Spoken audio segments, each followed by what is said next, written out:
सबसे अधिक सुंदर कौन, स्त्री या पुरुष? दोस्तों, परमात्मा की लाठी में आवाज नहीं होती पर चोट बहुत लगती है। उसकी लाठी जिस पर पड़ती है वह या तो सुधर जाता है या फिर दुनिया छोड़कर चला जाता है। अच्छे अच्छे का गर्व चूर चूर हो गया। इस धरती पर बड़े से बड़ा अभिमानी हुआ। किसी को अपने रूप का गुमान था, किसी को बल का, किसी को धन का गुमान था, किसी को ज्ञान का, किसी को अपने पद का गुमान था, किसी को अपने नाम का। जब परमात्मा की मार पड़ती तो सबका गुमान मिट्टी में मिल गया। राजा को रंग बनाने वाला और रंग को राजा बनाने वाला उसकी मार के आगे टेढ़े से टेढ़ा भी सीधा हो गया। इसलिए हम यह ध्यान रखना चाहिए कि ईश्वर ने हमें जिस विशेष गुरु से नवाजा है उसका उपयोग जन कल्याण के लिए होना चाहिए, ना कि अभिमान के लिए। उसे गुण को अपनी ढाल बनाकर किसी को नीचा नहीं दिखाना चाहिए, किसी की निंदा या उसका अपमान नहीं करना चाहिए, वरना यह तो आप जानते ही हैं, राजा से भिखारी बनने में देर नहीं लगती। तो चलिए दोस्तों, इस महान कथा को शुरू करते हैं। उससे पहले यदि इस चैनल पर नए हैं तो चैनल को सब्सक्राइब करके बेल आइकन एवं शेयर जरूर करें। दोस्तों, एक समय की बात है जब नारद मुनि नारायण नारायण जाप करते हुए भगवान श्री कृष्ण के पास पहुँचे और उन्हें भगवान को प्रणाम करते हुए बोले, हे प्रभु, मुझे एक चिंता अंदर ही अंदर सता रही है। तब भगवान श्री कृष्ण कहते हैं, हे देवर्षि नारद, आपकी वह कौन सी चिंता है, कृपया बताइए। तब नारद मुनि बोले, जगत के पालनहार, आपको तो सब कुछ पता है। मेरी चिंता का कारण यह है कि स्त्री और पुरुष विशेष इन दो रचनाओं में सबसे ज़्यादा सुंदर कौन है, पुरुष या स्त्री। तब मित्रों, भगवान श्री कृष्ण मुस्कुराते हुए कहते हैं, हे नारद जी, आप निश्चिंत रहिए, आपकी यह समस्या मैं अभी दूर कर देता हूँ, लेकिन इसके लिए आपको एक कथा सुननी होगी। अगर आप इस कथा को पूरे ध्यान सुन लेते हैं तो आपको आपके प्रश्न का उत्तर मिल जाएगा। तब नारद जी बोले, ठीक है प्रभु, मैं इस कथा को ध्यान से पूरा सुनूंगा। दोस्तों, फिर भगवान श्री कृष्ण कथा को सुनाना प्रारंभ करते हैं। एक छोटे से गांव में एक लड़का था जिसका नाम गोपाल था। परमात्मा ने उसे बहुत ही सुंदर रूप में नवाजा था। वह अभी जवान था और जवानी की पहली सीढ़ी पर था। गोपाल को सुंदर सुंदर फूलों पर बैठना पसंद था। उसे स्त्री ही संसार में सबसे सुंदर वस्तु लगती थी। उसके नज़रों में सुंदर स्त्री ही सब कुछ थी। जब भी उसे स्त्री का जिक्र होता उसकी आंखें जगमगा उठती। वह चाहता कि उसकी धर्म पत्नी बहुत ही सुंदर हो, उसका रंग और रूप ऐसा हो कि सभी को आकर्षित करे। यह सपना हर किसी का होता है, चाहे वह लड़का हो या लड़की। मित्रों, कृष्ण कहते हैं कि देवर्षि नारद वैसे कल्पना में यह हर व्यक्ति सुंदर चीज़ों की सोचता है, चाहे वह स्वयं कितना ही कुरूप क्यों ना हो।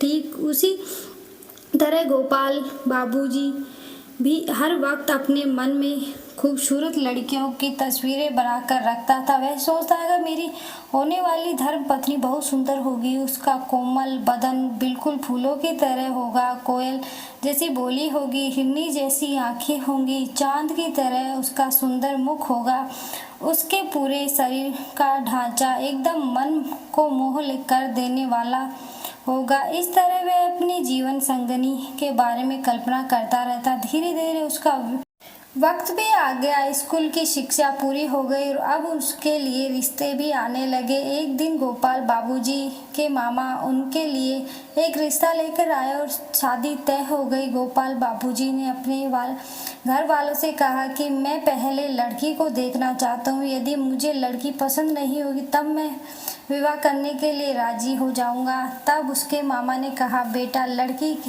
के तरफ से तुम बेफिक्र हो जाओ, लड़की हमने देखी हुई है, लड़की हकीकत में काफ़ी ज़्यादा सुंदर है। मामा जी मुख से लड़की की प्रशंसा सुनकर गोपाल बाबूजी को लगा, यदि अगर मामा कहते हैं तो लड़की जरूर खूबसूरत ही होगी। और फिर गोपाल बाबूजी ने शादी के लिए हाँ बोल दिया। मित्रों, श्री कृष्ण कहते हैं, हे देवर्षि नारद, जब विवाह का शुभ मुहूर्त आया तब गोपाल बाबूजी बड़ी धूमधाम से बारात लेकर आए और दुल्हन भी आभूषण से सजे मंडप पर आई। गोपाल बाबूजी की नजरें दुल्हन को की ओर थी और घूंघट में चेहरे तो दिखा नहीं मगर हाथ पैर की उंगलियां दिखाई दे रही थी। मेहंदी में सजे हाथ बहुत गोरे और सुंदर लग रहे थे। उसे देखकर गोपाल बाबूजी अपने मन में फूले नहीं समा रहे थे। वह सोचने लगे कि जब दुल्हन की हाथ पैर की उंगलियां इतनी सुंदर है तो दुल्हन कितनी सुंदर होगी। अब विवाह का कार्यक्रम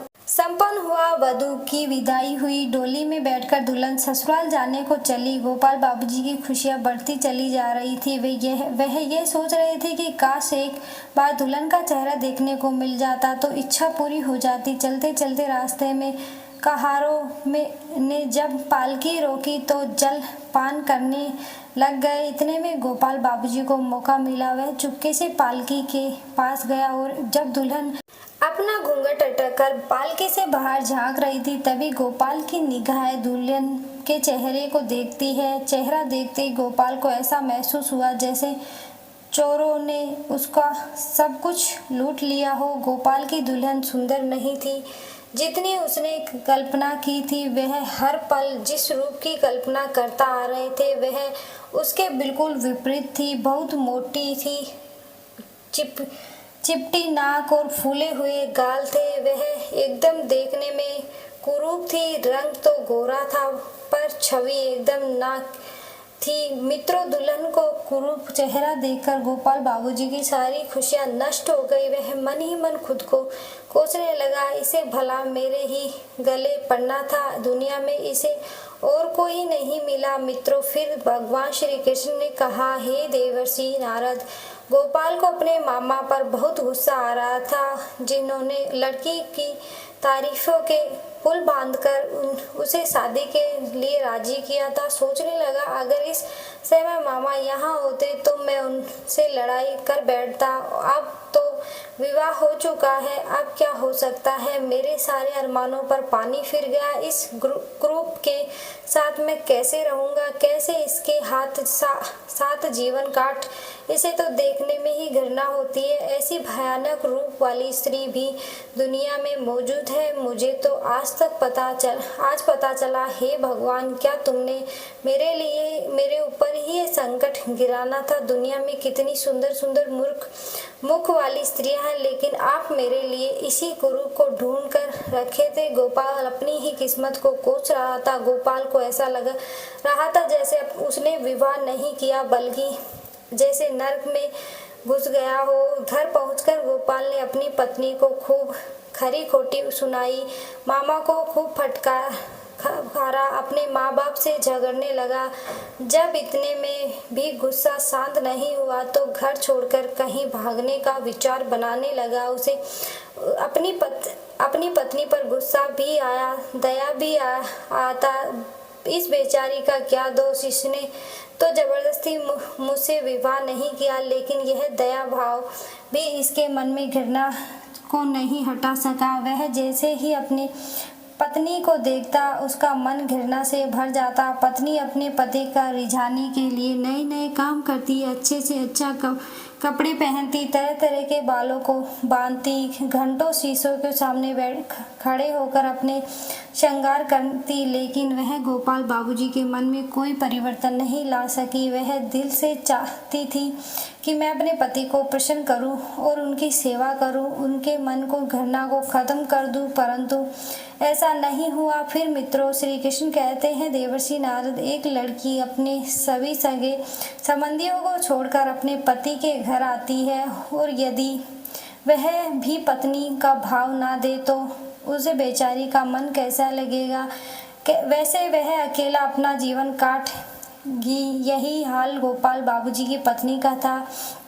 वह अपने आप को घृणा में देखकर खूब रोती थी। वह अपने मन को बात भी कहते तो इसे कहते, हमेशा अपने आप को कोसती थी। उधर गोपाल आठ दिन तक घर नहीं आते थे। मित्रों, एक जब गोपाल बाबूजी दूसरी स्त्रियों को देखा तो उसका मन अंदर ही अंदर रोने लगता। श्री कृष्ण ने फिर कहा, वह इस परिस्थितियों में अपना मन लगाने लगा कि वह यह भूल जाना चाहता कि उसका विवाह हो चुका है। उधर बेचारी उसकी मासूम सी पत्नी घर में बैठी अपने पति के दर्शन के लिए तरसती, लेकिन गोपाल ने घर पर जाना ही छोड़ रखा था। वह पूरे दिन अपने मित्रों के साथ मजे में रहता। उसकी पत्नी जब कभी घर से बाहर अपने पति को खिड़की से देखती तो वह तड़प कर रह जाती।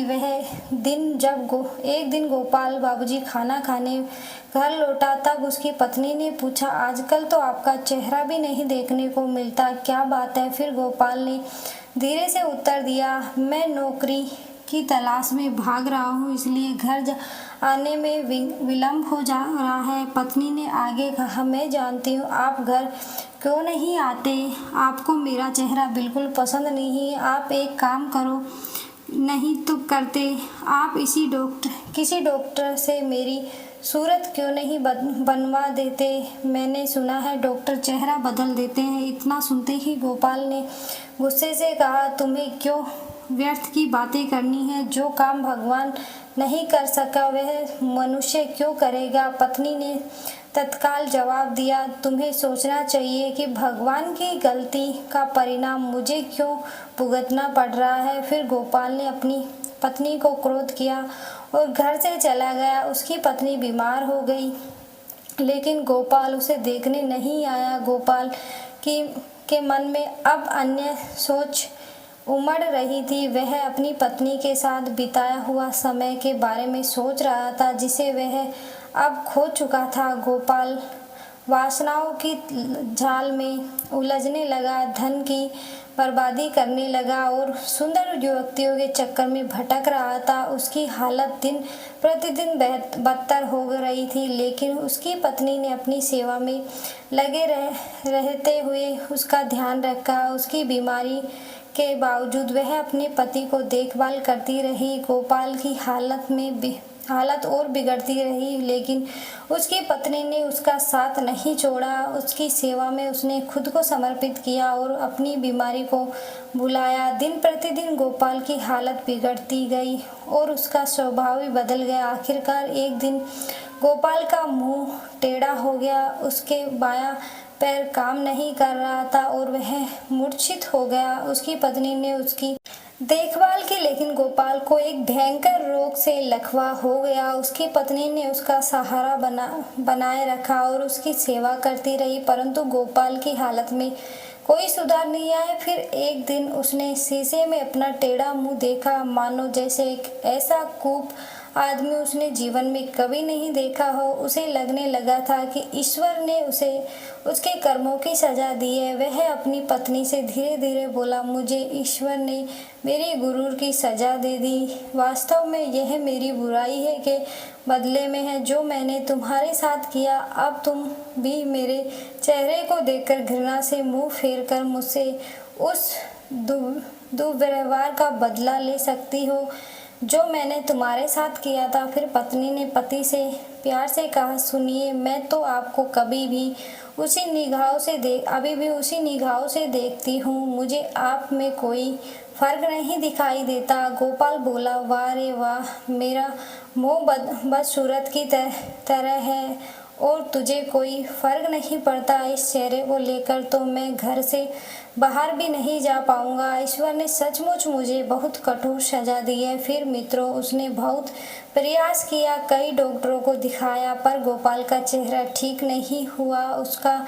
चेहरा बड़ा भयानक लगता था। हर कोई उसे देखकर डर जाते थे। फिर कुछ समय बाद वह दवाइयों और डैग के मदद से ना तो चलने फिरने लगा, ना चेहरा ठीक नहीं हुआ। मित्रों, पत्नी ने माँ देवी से मन्नत मांगी थी कि मेरे पति अगर चलने फिरने लगे तो मैं देवी माँ की पूजा करूंगी। आज उसी पूजा का उत्सव था। पूरे मोहल्ले में स्त्रियां सज धज करके वहां आई और गाना बजाना भी हो रहा था। गोपाल की पत्नी ने गांव की महिलाओं से पूछा, क्यों बहन, अब तो तुम्हें अपने पति का चेहरा बिल्कुल अच्छा नहीं लगता होगा। पत्नी ने बड़ा सुंदर जवाब दिया, नहीं बहन, मुझे चेहरा तो अच्छा नहीं लगता, लेकिन मुझे उनके बदले में पति की आत्मा मिल गई है, जो रूप में वही ज़्यादा बढ़कर है। उधर गोपाल कमरे में अपने दोस्तों के साथ बैठा था और अपने पत्नी और सभी महिलाओं की बातों को बड़े ध्यान से सुन रहा था। तभी गोपाल ने दोस्तों से कहा, गोपाल, आज तो तुम्हें घर पर पूरे गांव की सुंदर सुंदर स्त्रियां आई हैं, इनमें तुम्हें सबसे ज़्यादा सुंदर कौन सी लग रही है? तभी गोपाल ने अपनी पत्नी की ओर इशारा करते हुए कहा, मुझे तो वही अच्छी लग रही है जो थाली में फूल रख रही है। फिर सभी दोस्त कहने लगे, अरे भाई, लगता है तुम्हारी सूरत क्या बिगड़ी, अब तो तुम्हारी नज़र भी बिगड़ गई है। उसके दोस्तों ने कहा, मुझे तो सबसे ज़्यादा खूबसूरत वही मालूम पड़ रही है। तब गोपाल ने जवाब दिया, भाई, तुम्हें वह सुंदर बदसूरत इसलिए लग रही है क्योंकि तुम उसका शरीर देख रहे हो, और मुझे अच्छी इसलिए लग रही है क्योंकि मैं उसकी आत्मा देख रहा हूँ। मित्रों, फिर श्री कृष्ण जी कहते हैं, हे देवर्षि नारद, प्यार दिल से होता है, ना कि चेहरे और सुंदरता से। प्यार वह है जो आपको पूरे बुरे समय में आपका साथ दे, जैसा गोपाल की पत्नी ने उसका साथ दिया। मित्रों, हमें ईश्वर द्वारा प्रदत्त विशेष गुण का उपयोग जन कल्याण के लिए करना चाहिए, ना कि अहंकार के लिए। हमें उस गुण को अपने व्यक्तित्व में समाहित करके किसी को नीचा नहीं दिखाने का प्रयास करना चाहिए और ना ही किसी की निंदा या अपमान करना चाहिए। वीडियो अच्छी लगी तो वीडियो को लाइक करें, चैनल को सब्सक्राइब जरूर करें। धन्यवाद।